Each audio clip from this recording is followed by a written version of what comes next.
Hello, good evening everybody. Welcome to this run at SpeedCon. Unfortunately not live, but I'm very happy to be here and show the game 140. Well, if you know me, then you do know that you don't know the games that I'm running, and 140 is such a game. Mr. Tiger once described me as the guy who runs the games that nobody knows but which are heckin' interesting to watch. 140 is, well, as I said, a very unknown rhythm platformer game made by one of the developers from Limbo. And it is heavily reliant on the cues of the music. And since I really have to listen a lot to all the musical cues, I've brought along a co-commentator. So if you would like to introduce yourself. Hey, I'm Gelly, and I'm the replacement for Zet's inability to commentate. Yeah, let's get it going. Thanks a lot. All right, so timer... This is a great start already. Timer starts as soon as I hit the... As I hit the space key, so I will give us a little countdown. 3, 2, 1, and go. It was a delayed timer because I had to reset the game. Alright, so 140 rhythm platformer with this weird geometrical shape. Collecting keys, putting them in keyholes. Well, Gally, I think you just can take over from here. Sure, yeah. So you may notice that when he's handing in these keys, this massive sort of crescendo of sound occurs to indicate the end of a level. Those are based on the music thread. Actually, there's quite a few things in this game that are based on the music thread, based on the beat and various other things that are going on. So you're actually limited to a certain beat range that you can save time on, which I think ends up being like 0.4, 0.3 seconds. Those are the maximum increments that you can save time on, sort of 0.43 around. Right, okay, so which is like a quarter note at 140 beats per minute or something similar to that. So this becomes extremely relevant when running the game. Again, like I mentioned with Super Mario Bros. And how they handle frame rules, you can similarly lose or gain amounts of time. And even if you're super fast, if you're not enough with that beat rule, then you're just going to get whatever beat rule it gives you. So on these first two, I'm pretty sure you got the optimal beats there. No, the second I missed. You missed one. Okay. You can actually tell visually, but also by the sound, how long the orb takes to get into the center. So he's doing level 1 skip here. Okay, and he died. That's fine. So as you can see, what he did there on the second attempt is he jumped onto the lower block and then jumped out of the higher block from before. This is like the accumulation of a lot of different setup starting from the series of 3 blocks from before, but it saves an entire 7 seconds if you manage to get it first try, which is why it's important to do. There's quite a few other skips like that in the game that save a full 7 seconds. There's at least one other one that I can think of. Yeah, there's a few skips which save like a full 4 bars of the music. I don't know, I would have to calculate how much that is exactly again, but you can, it's 7 do the point math. Something. Yeah.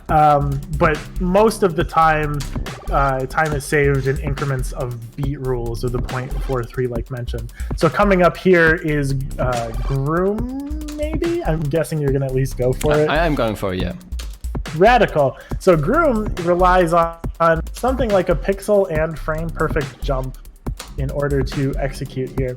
So what's going to happen is he's going to attempt to land on the edge of the ledge for exactly 1 frame. This gives him the ability to jump again, and anytime you're on the edge of the ledge, I'm going to wait for him to finish this out so that I can do the explanation. Okay. Little bit to the left, that's fine.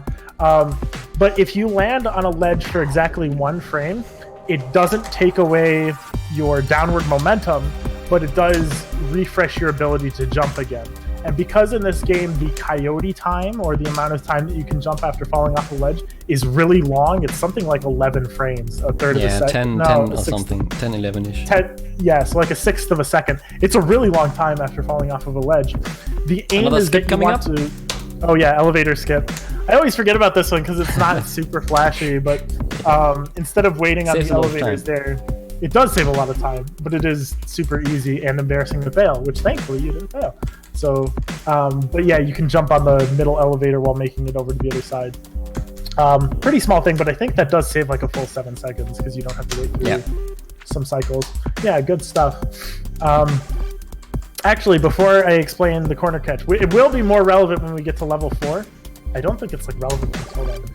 In level 3, it's also relevant, but yeah. Spoilers. I'm having a hard time. I'm having a hard time recalling that. We'll get there when we get there. So 1-5 is the current beat rule that he's on, and for some reason, the beats here are subdivided by a quarter even further, which gets closer and closer to the every frame counts sort of standard. So as much time as he can save as possible, he will. So near the end of this section here, he's going to be super risky. He was a little far to the right, but you know, hey. Yeah, I think I'm one of those 2 sub-cycles here, so... Alright, let's go to the right. Oh no, let's go to the left. Wait, no, I have to go to the right. That you how could I mess up this badly? How could you mess up losing that? Oh, you just got it. So Zet is hackneyed and has made this joke every single time that he's run this game, like no joke. But basically, you have as a good sort of show of game design, the game gives you like a grace period where it demonstrates a shot, and it's impossible to get that shot off the first time that you encounter the boss. So he wastes time going to the left. Did you get a good 2-0 here? I wasn't in momentum, so I don't think I got the fastest. Okay, but 2-0 is the only real. So when I say 2-0, I mean he's in the hub world getting the second orb. It's the only key. It's the only key. It's the only one that's RNG based, because where that boss spawns and how it splits is actually based off of random number generation. So depending on where that boss lands all the way to the right when you shoot it, it can lend itself to being closer or further away to that second key. And so sometimes it's literally impossible to get the optimal 2-0 cycle beat rule, because you just get screwed on RNG, and it is what it is. So yeah, we're in level 2 now, which is level 1 sort of snakes and lasers. I forget what the first level is called, but beats and jumps, I think. Beats and jumps, because you know that definitely represents something. But this definitely does. Snakes and lasers actually does mean something, because those are snakes, and then we'll be getting on to lasers. There's an interesting time save here, which isn't super, like, I don't know how you'd say, like, recognized. When he grabs the orb over here, there's only one sort of beat cycle that he can sort of grab it on. But when he starts approaching the platform, he's going to try to jump as early as possible onto that appearing snake. Like, the snake's not going to be there when he starts jumping, and it'll appear under him. And if he gets it close enough, he saves. Oh. That's embarrassing AF, but... Well, you get to try it again. It's fine. Yeah, I wish. Wow. All right. What are you doing? I can't reach it anymore from this side. Sure you can. You're just waiting it out. All right. All right. Take it safe from here on, man. Okay, I'll take it safe. I just wanted to show what you were explaining, but... Right, that's fine. Whatever. It is what it is. Really, all of the time saved for this category, like no joke, he's gonna make an underestimate depending on how fast he gets level 4 sequence break. Literally the rest of this is peanuts compared to how many times he might attempt level 4 skip. Okay, so this is level 2 skip, also known as Leap of Faith.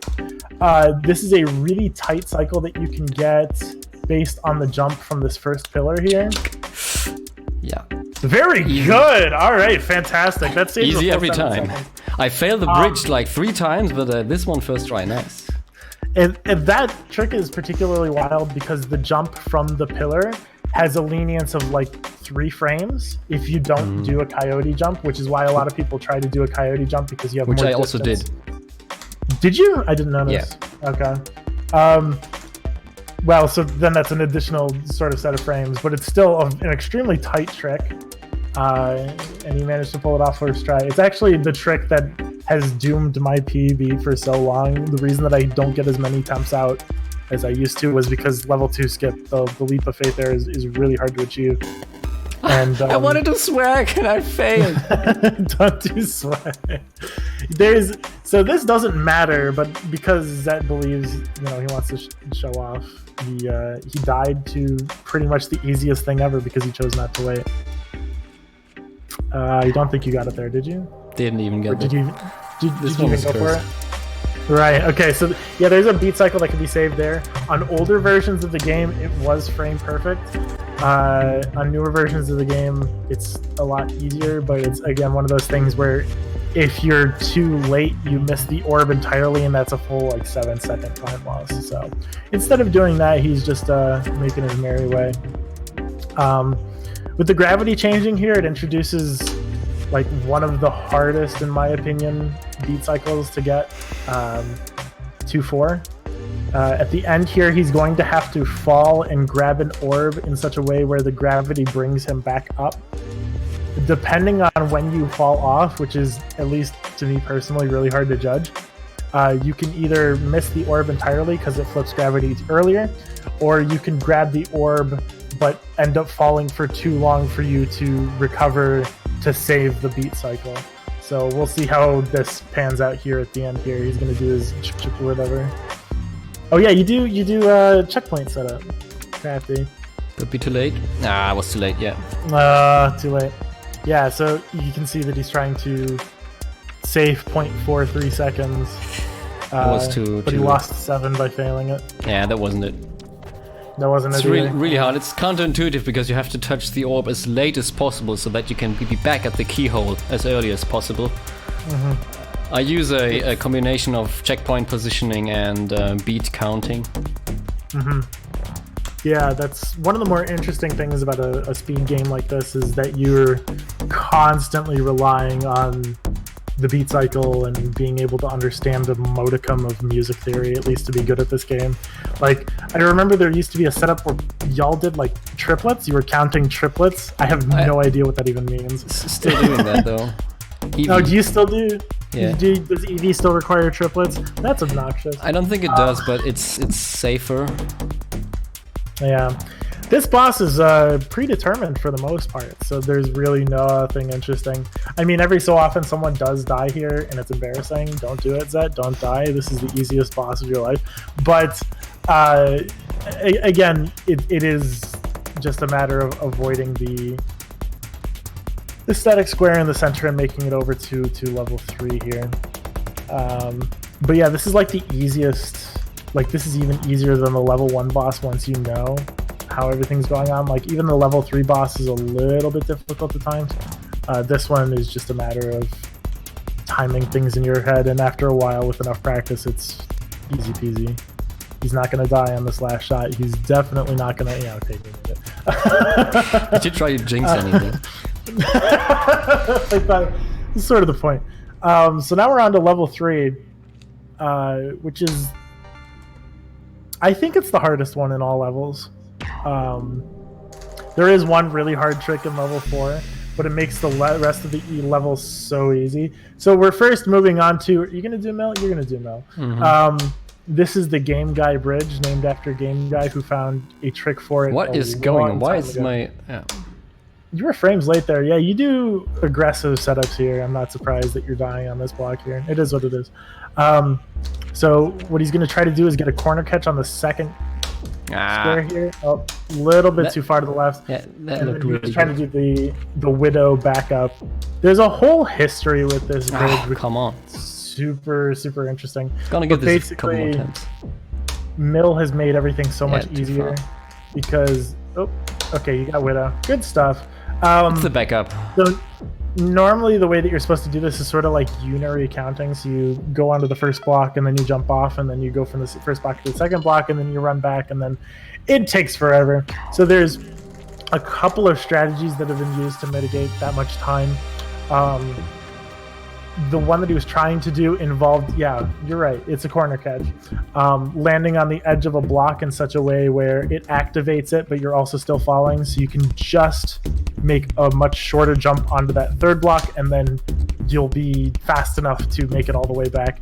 It's really a thing of beauty and wonder, and it's also freaking impossible because it is like, the setup isn't super precise, but it does require hitting jump and right on the same frame or something like that. All of this basically culminates, at least for 3-2, culminates in this, which is the Wheel of Misfortune. Depending, if you die once, you don't lose just 7 seconds. The cycle for this is actually 11 seconds, 12 seconds, something like that. So because the cycle is so off, if you die at all, you end up losing pretty much everything. And there are some like tense moments in there. There was the marathon section that he went through, which was a series of static blocks and so on and so forth. But he got it all first try, so that's fantastic.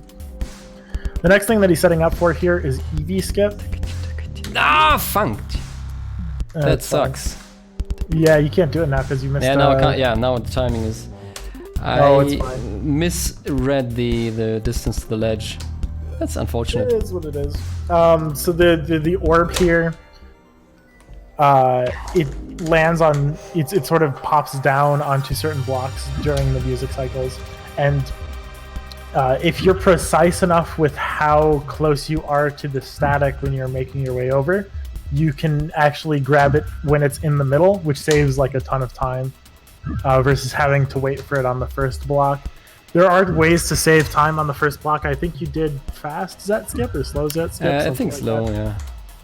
where you can grab the orb and also jump to the ledge instead of jumping to just grab the orb and then having to jump again over to the side. But hey, a lot of strategies there too, because there's been quite a few developments. It was actually theorized for a long time that EV skip was impossible, but then it was realized, at least on the old version, it was possible because some guy was like, "Oh, I thought you guys knew that this was possible the whole time." Shoutouts to Dave. Yeah, exactly, Dave. But in the meantime, between 2013 and 2017, there was also the cursed 2015 version, which had changes in gravity. That one had EV skip possible for the first time. Okay, interesting. But it's a lot easier on this version for various reasons. So this is the Dream Crusher. He tried to make it as early as possible onto that lower block there because this is an extremely tight section of like five steps. And if you mess up any of them, it's painful. All right. And he gets it. Very good. At least I got it second try. At least you got it second try, yeah. But now we're on to the level 3 boss. This one is just a matter of reading the input that you're supposed to put in. It's not predetermined, but it is super easy because you have 4 choices. And depending on what the state of the board is, you can read what you're supposed to enter in. The first and third stages are relatively easy, but the second stage is a little bit wonky. The third stage is supposed to be the hardest, but there's a way that we can sort of game the system of how the board rotates and everything to do it. I mentioned that this is randomly generated, so you can't... Imagine trying this blindfolded. Imagine trying this blindfolded. Yeah, so I did this blindfolded in 2017 once. It took me an hour and a half, but I actually found out that not all of the board states were randomly generated equally. In fact, Jeppe Carlsen, the guy who designed the game, made it intentionally so that you. By the way, quickly, just showing that the little triangle here rotates automatically. So. Oh yeah, that's an important part of the mechanic there, is that it automatically rotates on the second and third, but the board rotates as well on the third. But basically, what it boiled down to is that there were some things that were more likely than others because he didn't want to leave you the ability to just let go of the controller and have it solve itself. And by knowing that, you could actually sort of game the system and get like a 1 in like 150 chance any particular shot. And so I did this entire boss. And yeah, and he is now finished the any percent portion of the category with a 1745, something like that. Yeah, sub 18. It's okay. It's respectable for a marathon. Apologies for the bitrate, by the way. Sorry. Y'all are about to get chewed up with this static because, hey, art. Yeah, so it turns out you're 3D. This is the introduction to Vectronom. Which you're going to see on Sunday, by the way.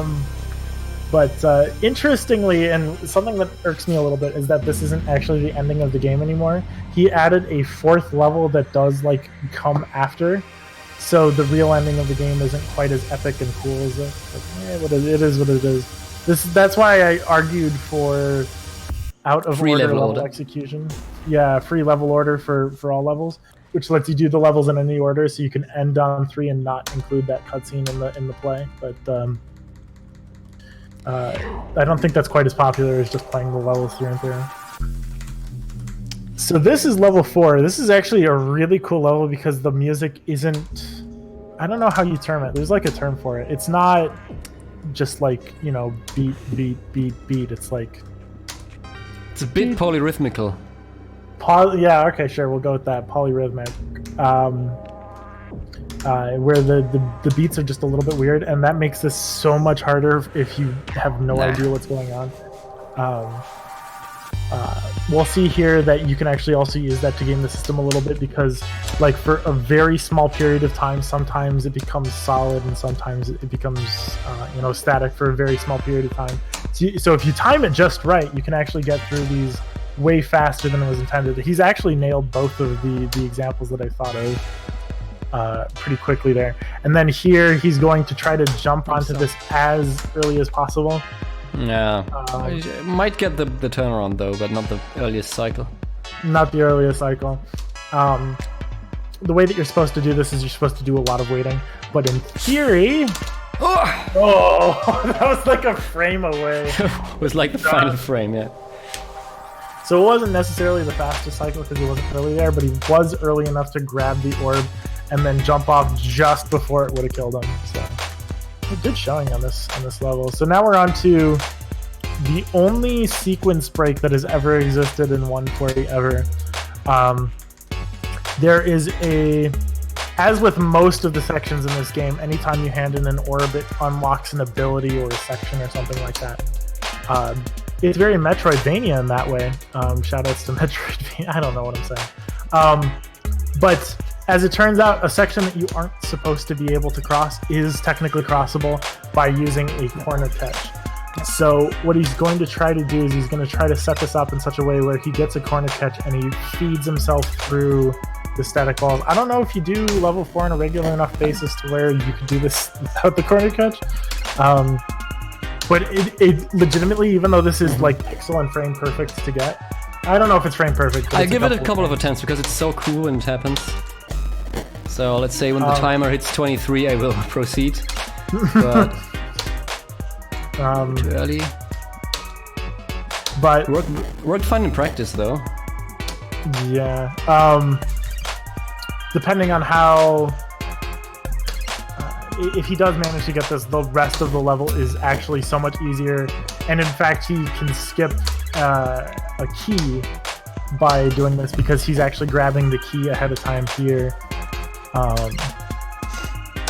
So he can actually skip an entire platform unlock and everything. As long as he can get a decent enough corner catch and he can manipulate himself through... Ah, that was too late! Oh. You had... he actually landed on the ledge for 2 frames there, which does sort of still work. That was a corner catch, which you jumped, I think, a little bit too late there. Could be, yeah. The thing that's really obnoxious about this is that you actually have to wait a little bit of time after you do your jump, because otherwise you're like... If you can't go too fast and you can't go too slow, so you have to actually hang a little bit of time in the middle of this jump. It's really stupid. It's really precise. It's really obnoxious. It's like 1 frame early or something. But it is legitimately better than doing this level casually, like far and away. Yes! Oh! First try! Haha, well, not quite, but... Good. That was legit. I mean, that is awesome. It's fantastic to see that sort of trick. It's so unbelievably hard. Yeah, sure. But yeah, now you can see with the rest of this, normally what ends up happening when you unlock that previous thing is that these sorts of chains of orbs that you can see, they're moving and then they like speed up at certain sections of the rhythm. He doesn't have to deal with that anymore. Which is a really shame because the music of that section is so awesome. It is my favorite music of the whole game. The music of this level is actually pretty good, but it's so hard to do this fast.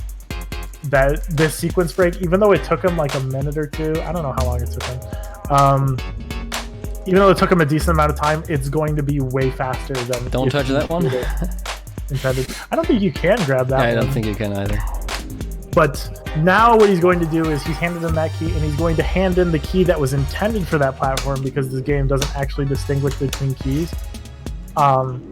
Now that he's going to be grabbing this one, he can use it for the next platform, which is normally an extended chase sequence that involves chasing after an orb, and it's like, it is like perilous in terms of death and so on and so forth, but he doesn't have to mess with any of that, and that alone saves like 2 minutes. So yeah, no, fantastic showing. Like, the rest of this is basically the fruits of his labor for spending 2 minutes mashing your head against the wall. He's gonna. I'm assuming you're gonna try the trick here where you can do both of these pits in one go. It's super precise. That's not gonna work, but I'm trying it anyway. Oh, what the fuck! Oh, first try. That was awesome. That is actually super stupid hard, because you have to have a lot of speed coming out of the pit there, and you have to be as far to the right of that pit as you can be without touching the static. So he skips both of the pits by doing that. Again, super precise, but hey, it worked. It worked fantastic. Second try, this skip is also cool, but... Oh, did you get it? I Second can't try, I tell, died the first time. I can't tell when that trick works because I'm stupid, but... Right, now you see, I don't touch the key here because I already brought that one with me, and I can go to the boss directly. Yep. And so this is, I think, my favorite boss out of all 4 of them. It's... I really like the like music in it the best. I really like this boss because this one is the only boss which really incorporates mechanics from the whole level into its boss fight. That is something that the other 3 bosses lack, and which I find kind of sad. And not that the other bosses aren't great, but you know, I like it from a game design perspective. I like that one the most. It is also the only boss that, if you manage to shoot it first try every single time, it does the exact same thing every time. Not even the level 2 boss doesn't achieve that. Slight differences between the orb movements are existent. It might be slight, but I don't think it really makes a difference. So time ends when he makes this final shot here. Oh yeah, time. Sorry, I forgot to warn you about coming up. But awesome. We were subestimate at least. Okay. Yay. Radical. Oh, I think that went really well. I think that, all things considered, that went really well. Yeah, thank you very much, Skelly, for your excellent commentary. It was a blast having you here, so I could focus on the must be a nice feeling being within estimate. So I could focus on the gameplay and the music. So yeah, that was 140, a really cool game. Give it a try if you're interested. The speedrunner for this is super precise. It is actually a pretty good game to get into speedrunning. This was my very first speed game as well. And we have a very friendly Discord server. The developer pops in every now and then as well. The developer, which Kelly and me, by the way, have met in at ESA summer last year, which was pretty awesome. If you like rhythm platformers and you want to see more of abstract rhythm platformers, then tune in on Sunday, where I'm going to run a game called Vectronom, which is basically 140 in 3D. And other than that, thank you, shoutouts to the 140 community, and I guess with that, we're out. Yeah. Adios. Thank you for having us.